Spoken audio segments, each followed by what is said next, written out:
Hey everyone. I have stated this before on my blog, but I really do believe that the Democrats and Republicans are very similar on big issues. And, Trump's recent support of recreational marijuana use in Florida kind of furthers that along.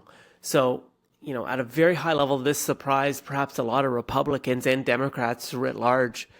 But in the state of Florida, there's an amendment coming forward in November, Amendment 3, I believe, which looks to the recreational use of marijuana. Now, this will require a supermajority, 60%, in favor for it to pass. And the reason why, proponents are saying, well, yes, because the recreational use of marijuana is important.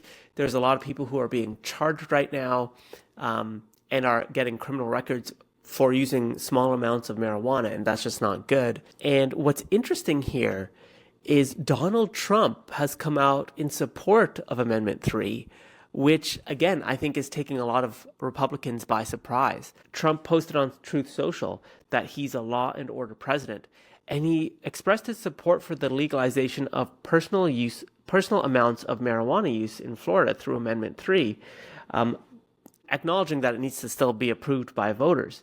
But the way in which Trump's positioned his support is that he wants to make sure that, this amendment will avoid the widespread smell of marijuana in public spaces, which is what we're seeing in Democrat-run cities. These are Trump's words. He argued against criminalizing it because it's legal in so many other states. And he said that this is a waste of taxpayer money and it could lead to unnecessary personal tragedies, such as fentanyl-laced marijuana. So one thing that is interesting about Trump and his framing of this support is that he's framing his support in that once it's legalized, it's going to be regulated tightly. It's not going to be in public spaces. It's not going to be in parks. It's not going to be, cannabis stores everywhere. It's going to be tightly regulated. And second, we're going to get rid of the illegal marijuana trade that's happening across the country. So interesting to see how Trump kind of positions this within the law and order kind of sphere. And what's interesting here is this is yet another policy that I think is aligning more closely with Democrats than it is with Republicans. And perhaps as we march towards November, both Democrats and Republicans are looking for the moderate vote. If you're right or left, your vote's pretty much made up.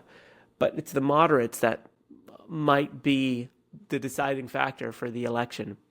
And so for moderates who are dissuaded by Biden and Harris, who are not convinced that they are law and order, but are very kind of worried about Donald Trump, this support of marijuana legalization may actually sway many progressive voters to now vote Trump, which is very interesting. Now, I've documented this before on my blog about the similarities between both presidents, both parties on key policy issues. And this is yet another example.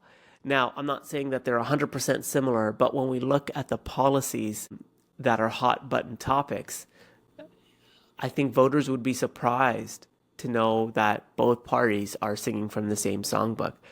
Joe Biden put into legislation $20 billion to Israel. I'm pretty sure that Donald Trump would agree with that. I'm pretty sure that many Republicans would agree with $20 billion to Israel. I don't think that there would be that much debate. Now, certainly there's debate on, how that money is being spent, but $20 billion to Israel dwarfs the amount of money that Donald Trump himself sent to Israel during his presidency. Now, of course, there wasn't the October 7th attacks, etc., but it would still be interesting to know whether or not Donald Trump, in a truly honest conversation, not one where, he has to kind of hit at their Democrats, but I'd really like to know if Donald Trump supports that because it obviously seems like he would. Second is oil exploration. I've mentioned this before. I know that more oil projects were approved under the Biden administration than Trump, and the reason for that is that they were signed into law under Trump, but didn't come into passing until Biden took over. So there's some bleed over those years. But still, Biden has, in many ways, echoed what many of the Trump era policies are when it comes to oil and gas development. I've mentioned before that Biden signed into law the Willow Project, which is the largest domestic oil project in the history of the United States. Tens of millions of barrels a year, hundreds of millions over its lifetime, all in Alaska. Indigenous groups have protested the development of it because of, the threat to its traditional land and territories, ecosystems, etc.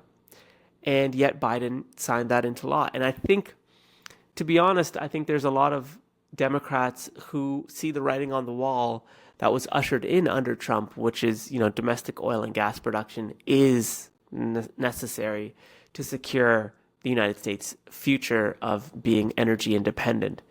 And Biden and Harris pursued that. I also want to mention quickly, and I've mentioned this in previous videos, that Kamala Harris is now supporting fracking. That was not her position in 2019. She changed her position in 2020, but that is something that I think a lot of voters will need to take into consideration. And so when we look at these policies, when it comes to Israel, when it comes to domestic oil production, and then we think about marijuana legalization, we have to remember too, Bernie Sanders had argued in favor of marijuana legalization. Many Democrats have as well. Biden actually cautiously supported decriminalization of marijuana, rescheduling it under federal law and expunging criminal records for marijuana possession. He has seen some states move forward with legalization, but he has stopped right at the line of full federal legalization. But I imagine that Kamala Harris, should she become president, would also have to start thinking about federal legalization. Trump seems to be in favor of it as well. So very interesting to see here how on these three policy areas, there is no difference. When it comes to support for Israel, there's no difference. When it comes to domestic oil production, there is no difference. When it comes to marijuana legalization, doesn't seem to be much difference. And these are key policy objectives. When it comes to Israel, there's a lot of pro-Palestinian Democrat supporters that I haven't heard too much of when it comes to the $20 billion signed into law. There are many protests about climate change.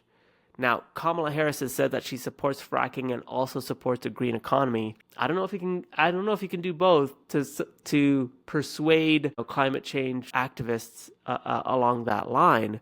Trump has openly said that he supports fracking and coal and everything else. And then when it comes to decriminalization, legalization of marijuana, there's a lot of people who would be surprised to hear what Trump says about that. So again, I think that this shows the similarity, but also shows that I think in many ways the parties are trying to convince us of something that's not there. That this is going to be the most worst president, this is going to be the worst president. They're singing from the same songbook on key policy issues. And I think more and more of us need to just remind ourselves of that when we're engaging in political discourse with each other. So anyways, let me know what you think in the comment section below. Let me know what you think. Do you think these parties are very similar on big issues? Where do you see the key differences? And maybe that's something I do in my next video. Anyways, let me know what you think, and I'll catch you in the next one.